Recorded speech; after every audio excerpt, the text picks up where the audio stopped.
dia. E eu quero primeiramente agradecer a vocês por disponibilizarem o tempo de estar aqui. É uma honra imensa estar aqui falando com vocês. E não pensem nisso como uma palestra, pensem como uma conversa, como se cada um de vocês estivesse sentada comigo no café e a gente está conversando casualmente. E bom, deixa eu passar aqui rapidinho, gente. Agora foi. Hoje eu vim falar sobre autoestima e inteligência emocional e eu tenho 17 anos. Então muita gente pergunta, o que você está fazendo aqui? Como é que você veio parar aqui? Antes que vocês possam perguntar isso, eu já gostaria de responder.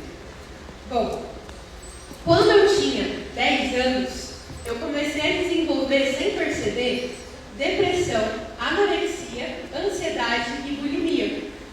E eu não sabia, só aconteceu. Durante 5 anos eu tive isso. E nada melhorava. Tanto, deixa eu vir aqui perto para vocês verem. Não sei se vocês conseguem reparar o brilho no olhar nessa foto, mas estava sem brilho, estava com uma coisa apagada.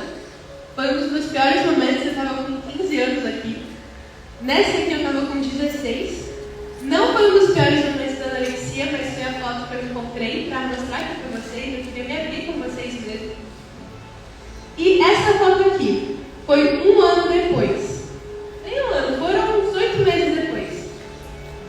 E eu quero contar para vocês o que aconteceu entre uma foto e outra que transformou minha vida. Inclusive, nesses 8 meses, muitas coisas que eu aprendi eu trouxe para passar para vocês, para que vocês possam passar para filhas, sobrinhas, irmãs, mães, tios, tias de vocês. Vocês estão vendo as fotos, né? Por 5 anos eu tive isso. A minha mãe está aqui na frente. A outra dela aqui. Ela é médica. Então, quando ela descobriu que eu estava com tudo isso, todos os tratamentos existentes que vocês podem imaginar, eu fiz. Veio até um médico da Itália, não entendi nada do que ele disse, mas ele tentou cuidar de mim, tentou fazer umas coisas, não entendi nada, gente. Não melhorou. Piorou. Piorando. E início do ano passado, janeiro, eu falei, nossa, já estava praticamente na terra, eu estava acreditando mais em Deus, não acreditava num Deus quando tudo isso acontecia na minha vida. E eu, irritada, porque era mais um ano de tratamento, mais um ano de remédio. Eu tinha acabado de ter uma crise de ansiedade muito forte. Eu entrei no meu quarto, eu olhei para cima e falei assim, Deus, se você é real, então me tira dessa dor, me prova que você existe. Isso foi em janeiro de 2022. Em fevereiro de 2022, a minha mãe foi chamada para um encontro de empresários. Nada a ver, assim, empresarial. Ela chegou lá. E a moça que estava organizando chama Camila Vieira, não sei se vocês conhecem. Conhece perfeito. Ela é evangélica. E teve um momento de quem queria aceitar Jesus. E a minha mãe, corajosamente, levantou a mão e aceitou Jesus. Isso foi final de fevereiro de 2022. Um mês depois, de novo, em março, na semana do dia 15 de março, uma amiga minha, que eu não falava há alguns meses já, chamada Laura, ela é cristã, minha primeira amiga cristã, ela ficou sabendo o que estava acontecendo comigo. E ela orou por mim. Eu não sabia, eu descobri isso recentemente. Ela entregou minha vida para o Senhor, na semana do dia 15 de março. E no dia 15 de março, uma das mulheres que minha mãe conheceu no encontro empresarial tinha uma filha da minha idade que morava na mesma cidade que eu, que é aqui em Barueri. E ela me levou num encontro de jovens, eu não queria ir. Eu estava revoltada com Deus, estava revoltada com a vida. Eu falei, quer saber, dane-se, se eu tiver que morrer, eu morro. Inclusive, eu tinha escrito uma carta de despedida naquela semana, que eu ia acabar a minha vida naquela semana. Eu fui nesse encontro. Gente, eu me emociono para falar, mas o vazio que eu sentia, Jesus preencheu tão poderosamente. Amém. Eu senti, eu começo a tremer de falar dele, porque eu sinto a presença dele. Eu sei que ele está aqui com todo mundo. Vocês podem até achar que ele não ouve, mas ele ouve. Naquele dia, eu senti a presença dele. Toda a dor que eu senti sumiu, tudo sumiu. E eu aceitei ele na minha vida, convidei ele para entrar na minha vida. Eu entendi que ele é muito cavalheiro, ele não vai entrar se eu não deixar ele entrar. Quando eu entendi isso, um mês depois, eu voltei para minha psicóloga, para minha psiquiatra. E elas olharam para minha mãe e falaram, o que você fez que em 5 anos não teve isso? Essa foto foi 8 meses depois. Hoje, faz mais ou menos 1 ano e 4 meses disso. E eu estou 100% curada. Amém.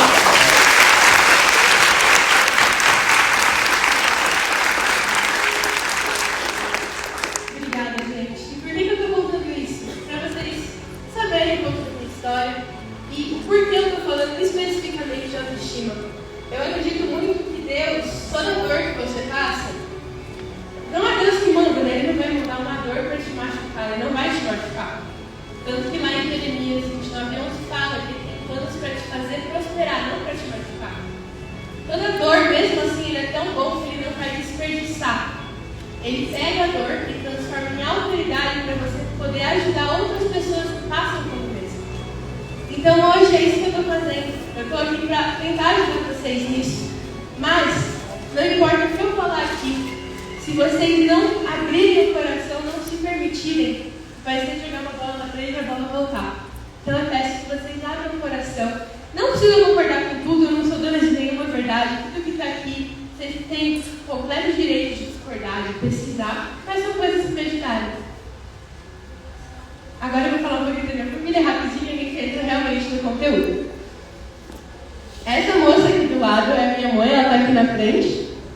O meu irmão não pôde estar aqui, mas o nome dele é Victor, minha mãe é Kátia. E o meu pai é aquele careca ali em cima. Minha família, que são eles, também tem a minha cunhada que está aqui, a mãe dela. Amigos que são quase irmãos, a Stephanie aqui, o Léo ali no fundo. Me tá dando oi, gente, tem muito pra trás. Eu tenho duas cachorrinhas. A Charlotte, essa do fundo, a Golden. Hoje ela já é grande. Ela é meio louca na cabeça, mas ela é um amor. E tem a Kiara, que é minha Lulu, rabugenta, mas ela é um amor também.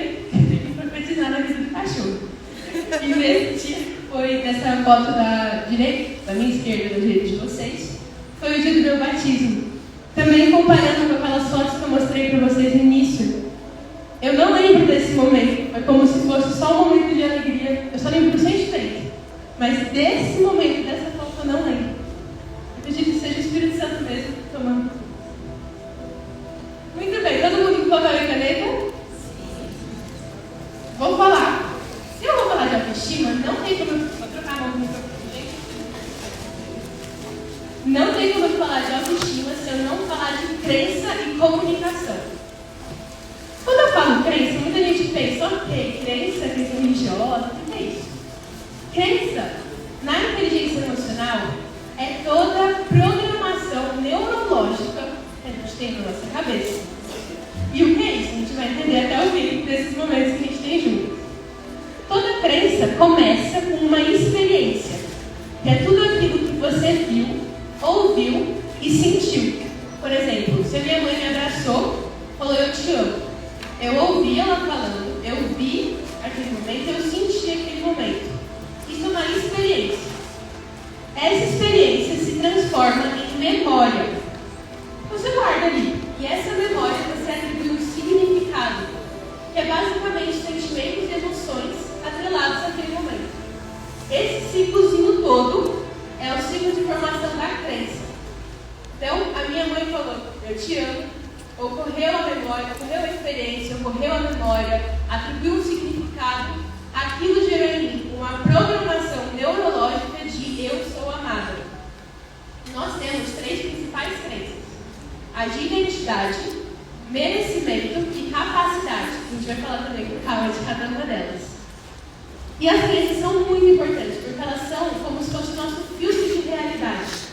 Um exemplo, se você foi muito criticado na infância, você tem várias crenças relacionadas a isso, crenças no, por exemplo, quando eu era mais nova, eu falava em público na escola, eu era péssima em falar em público. E o pessoal me zoava, e tá tudo bem, a gente ora por isso, tá tudo certo. E o que aconteceu? Foi formado em algumas crenças de eu não consigo, eu não sou boa, foi deturpando as crenças que a gente fala. E o que acontece? Elas determinam a nossa realidade, os nossos resultados. Elas são boas ou são ruins. As ruins, geralmente, são as que estão mais bombando na nossa cabeça e a gente não percebe. E elas também são inconscientes. Você nem sabe se você tem alguma crença que pode estar te atrapalhando em alguma área da sua vida, mas ela pode estar ali. E é hoje que a gente vai descobrir. Falando de crença, não tem como não falar de comunicação. O que é comunicação? Comunicação é exatamente falando com vocês. Essa é a comunicação verbal. E tem a comunicação não verbal. Tem eu andando fora de cá, é a roupa que eu estou usando, é o jeito que eu falo, é a minha postura, é a minha linguagem corporal. Por que eu estou falando de comunicação? A comunicação ativa na gente as nossas crenças. Como assim? A postura, minha postura, vai mandar sinais para o meu cérebro, falando com neurociência, que vão ativar crenças boas ou crenças ruins. Então ela é muito poderosa, porque toda crença é formada de duas formas: repetição ou forte impacto emocional. Minha mãe falou eu te amo. Ela continuou falando para mim todos os dias. Essa repetição fez com que essa crença ficasse forte em mim. Ou um forte impacto emocional no momento de sentindo, chorando, nossa, eu te amo, também forma uma crença. E a comunicação ajuda a alimentar essa crença. Porque lembra que eu falei? A crença determina a nossa realidade, o nosso filtro mesmo. Só que a comunicação também interfere na crença, meio que um ciclozinho. Você vai entender. Por exemplo, fizeram um teste, que eu chamo de teste da caneta. Pegaram 3 grupos de pessoas, foram nos Estados Unidos, e colocaram para ler o mesmo artigo. Só que eles não sabiam de nada, eles só sabiam que eles tinham que ler um artigo. No primeiro grupo de pessoas, colocaram uma caneta como se fosse assim, ó. Franzindo a boca para baixo. Fica puxando a boca para baixo mesmo, igual aquele emoji. No segundo grupo, tem uma caneta. No terceiro grupo, colocaram uma caneta assim. Esse movimento flexiona os mesmos músculos do sorriso. Só que, se ela fez a caneta, gente, esse movimento manda sinais para o seu cérebro, não importa se você está sorrindo de verdade ou não, que vai liberar serotonina e vai ativar em você sentimentos e crenças que você nem sabe que tem. E o que aconteceu no final desse experimento? Cada artigo foi avaliado de uma forma, era o mesmo. O primeiro artigo foi avaliado de forma pessimista, o do meio de forma neutra e o terceiro de forma otimista. Mas o pessoal não sabia de nada, ele só estava com uma caneta na boca e o poder da comunicação, que vai para o nosso consciente. Outro exemplo que eu quero dar para vocês, inclusive eu estava ali em cima fazendo, é a pose da Mulher Maravilha ou a pose do Super-Homem. É assim. Você faz essa pose, né? Isso manda para você, manda sinais no seu cérebro de vitória. Você pode estar se sentindo mal, você pode estar tendo um dia mal. Você faz essa pose, vem como se fosse mesmo um sinal inconsciente para o seu cérebro, diz assim, olha, Beth, você está numa posição de vitória, você está ganhando, você está bem, entendeu? Isso vai mexendo. Então, quando você estiver tendo um dia ruim, faz essa pose por 2 minutos. O máximo que vai acontecer é não mudar nada, faz o possível. Se não mudar nada, a gente manda mensagem. Bom, a comunicação, lembra que eu falei, quando me criticavam lá atrás, que eu não era boa, um monte de coisa? Formou a crença em mim. E essa crença atrapalha a minha comunicação. Eu ficava muito fechadinha assim. E aí, olha o ciclo. A minha comunicação já estava fechada, eu dava sinais para o meu cérebro de que eu realmente não era boa. Então você tem que quebrar isso. Ao invés de ficar assim, você pode estar se sentindo assim por dentro. Fica assim. Isso é uma forma de fazer o seu cérebro entender. Porque lembra que eu falei que a crença é formada por repetição? Você pode não estar sentindo na hora uma diferença, mas essa repetição vai quebrar as crenças, vai reformular elas. Porque da mesma forma que elas são programadas, elas são reprogramadas. Alguém tem um copo, uma garrafa? Vamos pegar essa garrafa? Obrigada. Antes da gente entrar no próximo, imagina que o seu coração é essa garrafa. Quando você nasce, Deus fez ele assim, perfeito, sem nenhuma rachadura, super bonito, perfeitinho mesmo. Só que conforme a gente cresce, a gente recebe 3 tipos de amor. O amor pleno, que é realmente o amor na forma plena. O amor indiferente, que não chega a ser um maltrato, mas é, por exemplo, o seu pai trabalhava muito, ele não te maltratava, mas ele era indiferente a você. E o desamor, que realmente ele maltrata, abuso, etc. Esses 2 últimos tipos, o amor indiferente e o desamor, formam rachaduras no seu coração. Essas rachaduras a gente chama de rejeição. Todo episódio de rejeição é um episódio que você foi machucado. Pode não ser literalmente alguém falando eu te rejeito, mas todo episódio que você foi invalidado, criticado, humilhado, abusado, maltratado, qualquer coisa que te machucou. Quando você se machuca, forma a crença E a crença faz você ter uma lente de você enxergar toda a situação como se você estivesse sendo machucado de novo. Isso é um ciclo. Eu não vou entrar muito nisso, eu vou dar uma faladinha. É o ciclo repetitivo. Não sei se alguém já ouviu falar de padrão repetitivo na família. É muito comum a gente ver, por exemplo, uma mulher que os pais, o casamento, os pais eram péssimos, o pai era alcoólatra. Ela fala, eu nunca vou casar com um cara alcoólatra. Só que aquele episódio de rejeição dela, aquela fratura no coração dela, faz com que ela inconscientemente repita esse ciclo. Porque as crenças dela foram formadas e a crença faz você sentir sentimentos, faz você sentir sentimentos, libera hormônios e ativa neurotransmissores e faz você ficar viciado naquele momento. Então, se você foi machucado, o seu cérebro que formou uma crença em você, é muito relativo, porque cada um forma uma crença de um jeito. Esse é o padrãozinho, mas cada um descobre que tem uma crença de um jeito. Então, se você foi machucado, inconscientemente, se você não tem a consciência dessa crença, você tende a se reconectar com pessoas e a entrar em situações que vão te machucar da mesma forma. Isso é muito louco de pensar. E a gente vai aprender a reprogramar isso também. Antes da gente realmente entrar nisso, tem uma outra informação que eu preciso passar para vocês. Todo mundo tem dentro da sua cabeça 4 tipos de vozes. São 3, na verdade, só que a terceira se subdivide em 2. Então vou falar 4 para ficar mais fácil. A primeira é a voz da consciência. É a percepção lúcida dos fatos. Por exemplo, a cadeira é vermelha.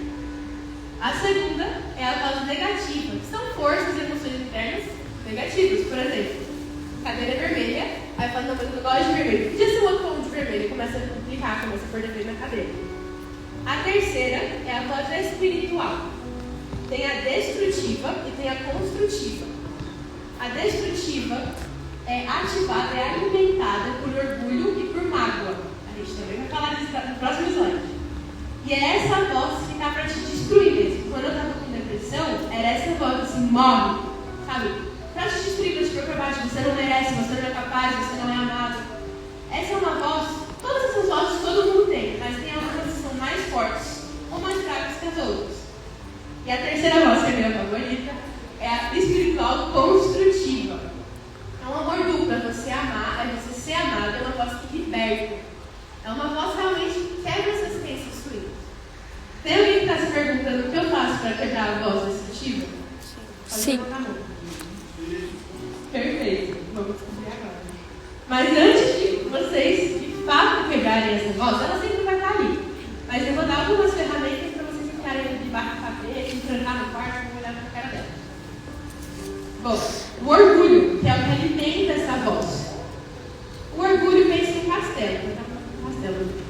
Inclusive, esse castelo foi o castelo que inspirou o da Cinderela. Não sei se você assistiu o filme da Disney. Mas enfim. Pensa um reino, pensa um castelo. Você é um reino. Você nasceu, você não tem muros, é um reino em desenvolvimento, é um reino lindo. Só que se um reino vizinho vem e te ataca, você começa a construir muros para você não ser atacado novamente. Isso é humano, isso é comum. Porém, conforme você vai crescendo, você vai fortificando esses muros. Você vai colocando pessoas ali nas muralhas para atirar, para ficar defendendo. E se um rei de um outro reino não quer te machucar, ele quer te dar um pedaço de pão, ele quer ser seu amigo, chega perto. Você, com medo do passado, com medo que as suas experiências te fizeram acreditar, ataca ele primeiro. Você manda o pessoal da muralha atacar ele, mesmo que ele não tenha vindo te atacar. Isso se chama gatilho de ofensa. Então, a rejeição gera fratura emocional, que gera um gatilho de ofensa, que vai ser o orgulho. Como esses gatilhos de ofensa se manifestam? Eu sei que são muitos tópicos, mas foca aqui. Eu vou falar um pouquinho rapidamente deles, porque ele não é o foco principal desse momento aqui hoje. Mas, enfim, o orgulho se manifesta em arrogância, prepotência, vaidade no sentido de vou ficar bonita só para os outros. Não para mim, não é porque eu me amo, é porque eu preciso dar aprovação do outro. Zona de conforto. Você tem medo de se arriscar. Isso é orgulho, gente. E na Bíblia está isso. Que os orgulhosos não entrarão no reino dos céus.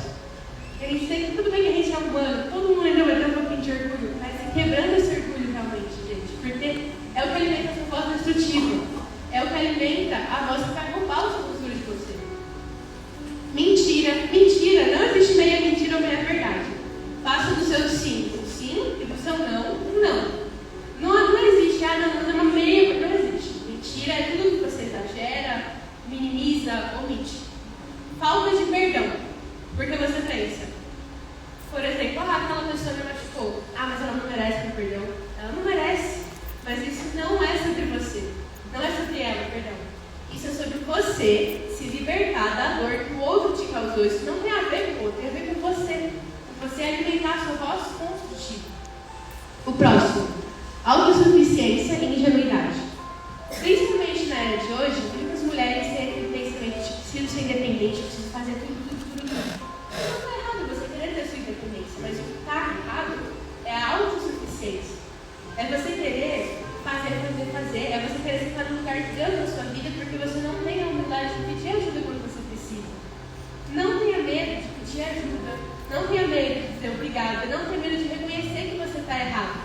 E se você tiver medo, pense assim, é aqui mesmo que eu vou quebrar esse orgulho, é aqui mesmo que eu vou desalimentar essa crença que é a crença negativa, essa voz destrutiva. Ingenuidade, no sentido de você se mascarar que o mundo não percebeu quão machucado você foi. Por exemplo, eu sou tão bonitinha, pequenininha, sabe? Aquela coisa bem cruzinha. Isso é uma máscara que a gente põe para as pessoas olharem para a gente e falar, nossa, ela é tão inocente, ninguém nunca machucou ela. Isso também é orgulho. Desobediência, ingratidão. Ingratidão, gente, pensa numa coisa que destrói a vida, é ingratidão. Porque Deus olha e pensa assim, se você não cuida e não é grato pelo que você tem, por que eu vou te dar mais? Então, cuida. Você pode não gostar de alguma parte do seu corpo, agora você está fazendo para autoestima, mas cuida, porque o corpo não é seu. Deus te emprestou esse corpo. Ama. Quando você tiver dificuldade de se amar, é sempre, é muito mais fácil falar do que fazer, né? Nossa, se eu não consigo se amar, se eu. Não é assim, é um processo.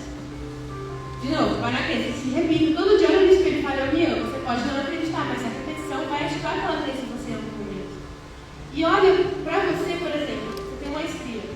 Nossa, eu odeio, não sei o quê. Olha pra aquela estria como se fosse a estria no corpo de uma amiga sua. Você não olharia pra sua amiga e fala, nossa, você é feia mesmo. Você não falaria isso pra sua amiga. Então, se você tiver essa dificuldade, fala assim com você mesmo. Desonra, desrespeito, medo de fracassar, parece uma zona de conforto. Inveja e impaciência é uma manifestação do orgulho.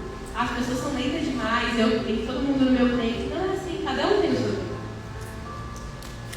E como a gente quebra o orgulho? Como a gente quebra os padrões subjetivos que eu falei rapidamente? É o perdão, pode ficar. O que é perdão? O perdão é sobre você se libertar da dor que o outro te causou. Não é você negar ou esquecer a dor que você sofreu, não é você reconciliar com aquela pessoa, é você se curar, é você recuperar a sua saúde física, a sua saúde mental, é você realmente recuperar o seu destino. Porque o perdão quebra o orgulho. E os ciclos, naquele mesmo exemplo da menina que teve um pai alcoólatra, se ela liberar o perdão para o pai, a crença que tinha relacionada àquilo, elas vão sendo quebradas. E ela pode ser a primeira da vida dela, por exemplo, quebrar esse ciclo. E como você perdoa? O perdão é um processo. Não é, nossa, vou perdoar hoje. Você pode falar isso também, mas é um processo. O que eu fiz para perdoar pessoas que me machucaram? Eu escrevia, tem que ser específico. Eu, Sofia, decido perdoar fulana de tal por ter feito X, Y e Z.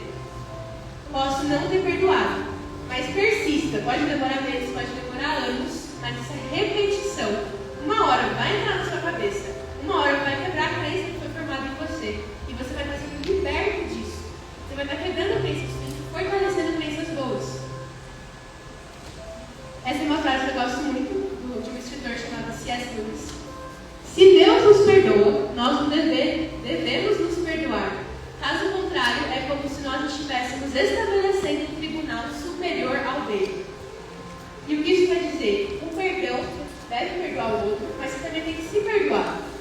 No momento que você fez algo que você não consegue se perdoar, é o melhor que você podia ter feito naquele momento. Está lá na palavra de Deus que você é perdoado. Quando você se arrepende, arrependimento não é culpa. Culpa é algo do diabo. Culpa te remói por dentro. Culpa te dá dor. O arrependimento é você olhar para o seu erro e falar: reconheço que é um erro, Deus me ajuda, não vou fazer de novo. É você ter essa determinação. Se você fizer de novo, arrepende de novo. Mas se você fizer de novo várias vezes, aí não é arrependimento verdadeiro. Então, se Deus te perdoa, se perdoa. Faz o mesmo processo. Eu, Sofia, decido me perdoar por ter repetido e desfalecido. Alguma dúvida, alguma coisa? Ora a Deus. Pronto para a próxima parte? Sim. Aquele caminho que você falou da Rejeição leva a fratura emocional, pensa no coração como aquela garrafa. A fratura emocional leva a um gatilho de ofensa. Pegou, né? Aí o gatilho de ofensa leva ao orgulho. E o orgulho leva a um padrão repetitivo, a um vício emocional. Por exemplo, eu tenho uma amiga que ela se conectou com um grupo de amigos que não fez bem a ela, excluíram ela, só que ela continuou voltando pra ele. Tá doida? Eu falei com ela. Eu fiquei cheia de dificuldade, né? Falou: toda vez que eu começo a me separar dele, porque eu sei que me faz mal, eu volto. Aí eu expliquei pra ela isso. E como você cura um vício com abstinência? Quando você mais quer voltar com esses amigos que te machucam, com essa situação que você está viciado emocionalmente, é aí que você tem que se agarrar em Deus, se agarrar em algum amigo, outro amigo seu, pedir ajuda, reconhecer que você precisa de ajuda e não voltar para ele. Agora a gente vai falar de autoestima. Primeiro, alguém aqui já sentiu um incômodo olhar no espelho, olhar para você mesmo? Pode levantar a mão. Eita, gente, só a gente entra nessa plateia, misericórdia. Nós temos 4 pilares da autoestima. Muita gente resume a autoestima a você se olhar no espelho e gostar do que vê. Mas isso é só autoimagem.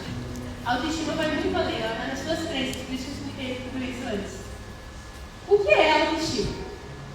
É a maneira como você assiste. Me diga. É a maneira como você se valoriza, como você se vê, como você pensa de você mesmo. E tem 4 pilares dentro da autoestima que eu vou falar para a gente entender um pouco melhor.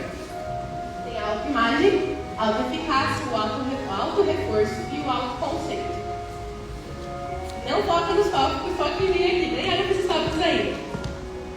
Eu vou falar primeiramente sintomas. Deixa eu sair. Pode tirar foto. Eu vou falar sintomas da baixa autoestima.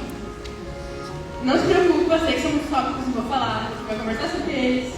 Se você se identificar com algum, pode marcar, tenha humildade de conhecer.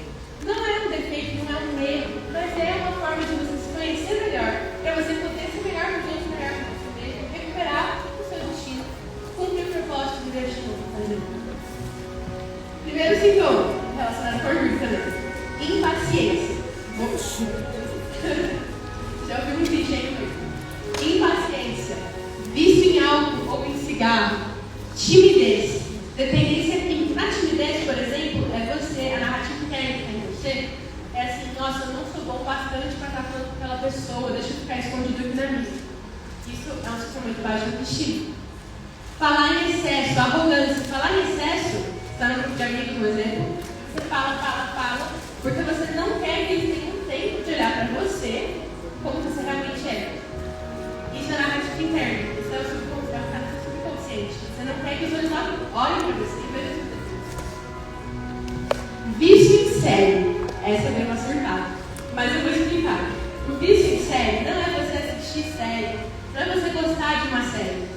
É você usar a série para fugir da sua realidade, para procrastinar o que você tem que fazer. Idolatrar um personagem de série, de filme, de livro, porque você não consegue achar na vida real o que você achou ali naquele mundo fictício. Isso é um sintoma de baixa autoestima, uma fuga da realidade. Ser o dono da verdade. Riso falso, ninguém é dono da verdade, mas você acha como se você fosse. Superioridade, baixa afetividade. Lembra que eu falei do coração? Quando tem muitas fraturas, muitos episódios de rejeição, o amor que você recebe, você não consegue transbordar, ele fica vazando ali. Então você não consegue demonstrar afeto da forma como você deveria demonstrar afeto. Ansiedade, competitividade, por exemplo. Eu sei que eu sou boa, mas eu quero provar para vocês que eu sou boa, porque eu só dependo da aprovação de vocês. Essa é a narrativa interna. Mas não é assim. Porque ao longo, colocando no papel e escrevendo, não importa o que os outros pensam, mas o que Deus pensa de você, o que Deus fala sobre o fim do século. Não importa se alguém falar que eu sou feia, essa palavra diz que eu sou linda. Não importa se alguém fala que eu sou burra, essa palavra diz que eu sou inteligente. Ser vacilante, ser indeciso, subserviência, se colocar como capaz dos outros. Rebeldia à autoridade. Não gostar de si mesmo, essa aqui é meio óbvio. Prepotência, não se aprovar. Perfeccionismo. Deus é perfeito, mas Ele não é perfeccionista. Você é humano. Não fica se cobrando tanto. De novo, é mais fácil falar do que fazer. Mas não se cobra tanto. Deus te fez humano, justamente porque nas suas fraquezas Ele possa se mostrar forte. Então não se cobre tanto, não tem que fazer um trabalho perfeito. Seja excelente no que você faz, dê o seu melhor com o melhor que você tem. Mas não precisa ser perfeito, nem Deus é perfeito. Não, perdão, Ele não te fez perfeito, Deus é perfeito. Mas você não é perfeito, tá tudo bem. Ele não é perfeccionista, foi mal, gente. Precisar de aprovação. Procrastinação, a narrativa que você se auto-sabota. Você fica adiando e não faz o que tem que ser feito. Insegurança. Ser um envergonhado. Defender as expectativas alheias. Necessidade de sucesso. Todo mundo aqui merece ter sucesso. Todo mundo aqui merece ser bem-sucedido. Mas precisar de sucesso para que você consiga receber a aprovação de alguém, porque você não consegue se aprovar, isso é um sintoma de baixa autoestima. Desconfiança, idolatrar personagens. Aqui é mentira de comunicação. Voz frágil, corpo arqueado e relaxado, não olhar nos olhos, olho sem brilho. Olha aquela foto do início para identificar isso. Postura corporal sem expressão, tensão, nervosismo e os extremos, obesidade ou anorexia. Agora a gente vai entrar no primeiro pilar, o autoconceito. O autoconceito é o que você pensa de você mesmo, é a sua visão sobre você. Pode tirar a foto, eu estou aqui no canto para isso. Muitas vezes ele se manifesta em opinião, em pensamento, no conceito de você mesmo. E ele é muito percebido, infelizmente, ele é muito mais percebido em momentos de autodepreciação do que em momentos bons. Por exemplo, eu deveria ser mais assim, nossa, eu sou burra mesmo. Isso é o seu autoconceito, é a sua crença de identidade falando para mim. Você interioriza experiências, falando das crenças, e você confunde com a sua própria voz. As suas experiências ruins podem falar em forma de voz positiva, voz negativa ou voz espiritual destrutiva. E a gente acaba confundindo as vozes e acha que a voz destrutiva é a voz da consciência. Não. Por exemplo, quando eu tinha anorexia, eu me via gorda no espelho, vejo sendo abaixo do peso. E aquela voz assim, não come, vai pra academia, uma coisa assim, eu achava que era da consciência, mas não, era destrutiva. Resumidamente, autoconceito é o que você acha que você é. Não o que você é, o que você acha que você é. Essa frasezinha, não pegar o que está ali importante. Como você melhora o seu autoconceito? Quem quiser tirar foto, a gente fica à vontade. Eu vou falar um pouco rapidamente. Seja gentil com você. Tenha autocompaixão com você. Deus é perfeito, você não é perfeccionista. Então você não precisa ser perfeccionista com você mesmo. Está tudo bem errar. Se você errou, arruma ali, está tudo bem. Sempre está tudo bem, entende? E se não estiver tudo bem, reconhece o seu erro, se arrepende e melhora, não erra a mesma coisa. Autocompaixão, autocuidado, o ecossistema é crucial. O que é isso? Ecossistema não envolve a gente aprende em biologia. Mas um grupo de amigos, por exemplo, aquela minha amiga, ela tem um ecossistema péssimo, o pessoal humilha ela, o pessoal faz muita coisa que mexe nas crenças dela negativamente. Só que ela continua voltando para eles. O ecossistema que você está inserido mexe em quem? Nas suas crenças, mexe na sua autoestima. Tem um estudo que fizeram assim, você é a média das 5 pessoas que você mais passa o tempo. Então, quem você está passando o tempo fala muito sobre como você se vê, como está a narrativa interna. E tem outro estudo, não tem um estudo, é só uma regrinha que a gente fala de brincadeira, mas que não é bem brincadeira, na verdade é bem real, em curso de neurociência, de inteligência emocional. É a regra dos 6. Se você estiver num ambiente com 5 sábios, você será o 6º. Se você estiver num ambiente com 5 burros, você será o 6º. O que isso quer dizer?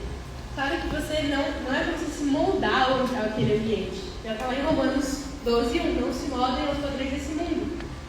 Mas é você ser influenciado, porque a gente é influenciado. O próprio André falou que a gente acaba sendo influenciado por onde a gente está. Tomar cuidado com isso. Se você está no grupo que não te faz bem, não é você largar tudo, nossa, eu não vou mais falar com eles. Você pode fazer isso, mas tenha uma consciência, tenha um posicionamento. Eu sei que não me faz bem, você vai se afastando. Próximo, supere seus medos. Essa aí é da zona de conforto. Se você quiser superar medos, por exemplo, essa linha aqui é a minha zona de conforto. Não começa num passo enorme que você vai cair do pau. Não é assim. Você vai realmente se machucar e vai querer voltar. Dá um passo assim, dá outro passinho assim, bem de pouquinho, até você conseguir superar. Próximo, esse é o meu preferido, porque tem um exercício muito legal daqui a pouco. Autoimagem. É como você se percebe. E é muito diferente a comparação da inspiração. Comparação é injusto. Deus te fez unicamente. Você pode até ter um corpo, por exemplo, parecido com a da Gisele. Que susto! Você pode até ter um corpo parecido com a da Gisele 20. Digamos que você seja modelo. Só que é injusto você se comparar com ela e querer ter uma perna exatamente igual a dela. Porque a estrutura corporal dela é diferente, o biotipo dela é diferente, a genética, é tudo diferente. Deus te fez unicamente. É injusto com ele, é injusto com você se comparar com outras pessoas querendo ser igual a elas. Não é assim, você está feito unicamente. A inspiração é diferente. De novo, no exemplo da Gisele Bündchen, foi o que eu falei aqui na casamento. Digamos que eu acho a perna dela bonita. Você se inspira em um estilo de vida. Nossa, vou comer melhor, vou malhar mais a perna, mas tenha consciência que você não vai ter uma perna exatamente igual a dela. Estão entendendo? Tudo bem? Alguém quer faz uma massa? Tudo bem? Próximo. Essa é muito importante. A sua autoimagem passa pelos seus sentimentos. Então, por exemplo, se você estiver tendo um dia muito bom, acordou assim, alegríssima, você vai chegar no espelho e você vai amar o que você está vendo. Então, nossa, como eu sou linda mesmo. Só que se você estiver tendo um dia mal, a autoimagem passa pelos seus sentimentos, passa pelas crenças dos filtros nos olhos. Você vai tender a focar no negativo. Então, se você estiver tendo um dia ruim, presta atenção nos seus sentimentos. Quando você for olhar no espelho, porque pode ser as crenças falando, e você pode estar distorcendo a sua imagem de acordo com o que você está sentindo. Aceite o que você não pode mudar. Por exemplo, meu olho é castanho. Eu posso pôr leite, mas vamos focar no olho, que o olho é castanho, não dá para mudar o olho. Ele é castanho. Eu vou aceitar meu olho castanho, por mais que eu queira ter um olho amarelo. Isso você aceita. Isso você ama. Porque Deus te fez assim, não foi por acaso. Nada por acaso. Você foi... Já pararam para pensar que o mundo foi criado em 7 dias, mas você foi criado em 9 meses? Você foi planejado detalhe por detalhe, célula por célula. Agora, por exemplo, uma celulite, uma estria te incomoda, você continua amando, mas em vez de tratamento, é aquela dermatologista, tá, gente? Ela tá assim também. Ela é dermato. Então, se você tiver uma estria, tiver uma celulite, procura cuidado, melhora a alimentação, mas continue amando. Não olhe para aquilo assim, nossa, que feio. Não olhe, porque você não fala isso com o marido. Você já ouviu uma frase? Deus tem seus preferidos? Alguém já viu essa frase? Sim. Vou contar um negócio aqui.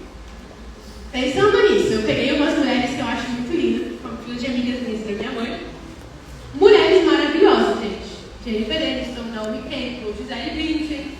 Tem uma influencer que eu de hoje chamada Nelly Sado, um monte de gente linda. Tem gente que olha para elas e fala: caraca, Deus tem seus preferidos. Só que cada uma delas foi unicamente planejada para ser linda dentro do seu próprio contexto. Vocês já pararam para pensar em uma pessoa que a mistura delas todas? Você fala: caraca, vai ser a pessoa mais linda da face dessa terra, vai ser uma preferida de Deus. Eu fiz uma montagem. Eu tenho pesadelos nessa foto, eu fiz essa montagem há uns 3 anos. Eu tenho pesadelos nessa foto. Então, se você for tem uma sensibilidade, feche o olho. Péssimo, não é mesmo? Horrível. Por que eu estou fazendo isso? Olha, perna de um, braço de outro, nariz de um, boca. Porque cada um foi feito por Deus para ser lindo no seu contexto. Não adianta você olhar para aquela mulher e falar: nossa, que braço lindo, quero ter um braço igual ao dela. Porque aquele braço você não fica legal, olha, parece por quem está lindo. Eu estou fazendo isso para vocês verem que a inspiração está legal. A comparação não. Não se compara. Se inspira.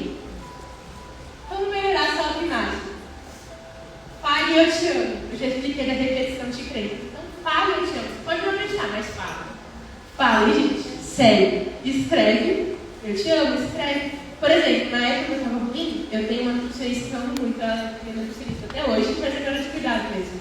Chama Clara. Ela falou pra mim, ela que fez esse exercício comigo, da autoimagem. Ela mandou eu cortar um monte de mulher que teve e for colando. Eu falei, meu Deus. Enfim.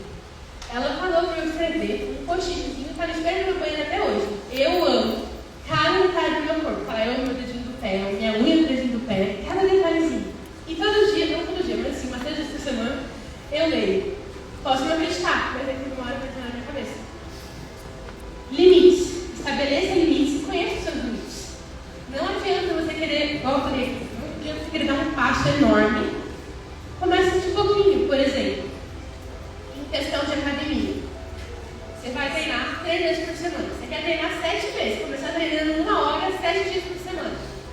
Vai descansar. Você não está pronto para isso ainda. Você pode estar, mas pensando, você está pronto. Começa de pouquinho. Começa 3 vezes por semana, 40 minutos. Conseguiu ser constante? Vai aumentando. E tudo bem falhar. Tudo bem um dia que você tinha que ir na academia, você não foi. Isso não é motivo para você desistir. A falha não. Se você falhou ali, você pode estar descansando, mas não desiste. Tem uma frase que eu gosto muito, que é quem para no meio do caminho não chega a lugar nenhum. Uma coisa é você descansar, uma coisa é você parar um pouquinho, mas não desiste, seja constante. Cuide de você mesmo, se inspire, reconheça suas qualidades. E seja sincero com você em relação ao que você está sentindo. Por exemplo, estou me sentindo um lixo hoje. Você reconhece isso, mas não deixa por isso mesmo. Usa aquelas ferramentas que eu falei, fala por cima. Sinceridade para reconhecer, humildade para reconhecer, mas fala, eu me amo, eu sou linda, não sei o quê, vai falando de vontade. Essa é muito boa também. O auto-reforço. O que é o auto-reforço? É praticamente sua capacidade de se elogiar e se amar. É como você se reforça. E é como você ama o outro e ama você mesmo. E eu vou entrar numa coisa muito legal, que são as linguagens do amor. Você já ouviu falar delas? Bora. O que é isso? Como você demonstra o amor? Eu, por exemplo, a minha linguagem do amor é o toque. Vou só falar as primeiras para entrar nisso. Tem o toque, que é toque físico, tempo de qualidade, presentes, atos de serviço e palavras de afirmação. Eu vou explicar cada um. No caso do toque, minha linguagem de amor é o toque. A minha linguagem de amor é o toque. Estou vendo o tempo ali, gente, vou dar uma corrida. Eu adoro encostar nas pessoas, eu me sinto muito amada. Só que, por exemplo, a minha mãe gosta de receber o amor de outra forma. Ela gosta de palavras de atos de serviço. Que é como, por exemplo, dar um copo de água para ela. Então, saiba como você gosta de receber amor, de dar amor, para você dar amor para você mesmo. Por exemplo, eu sei, se eu sentar no sofá, com um pó de pipoca, e ficar assim comigo mesmo, eu não vou me sentindo amada. Última coisa, antes da gente entrar na parte final, auto-reforço. Ainda no auto-reforço tem 3 pilares: autoelogio, auto-recompensa e autocuidado. Isso aqui é um estudo que fizeram com a água.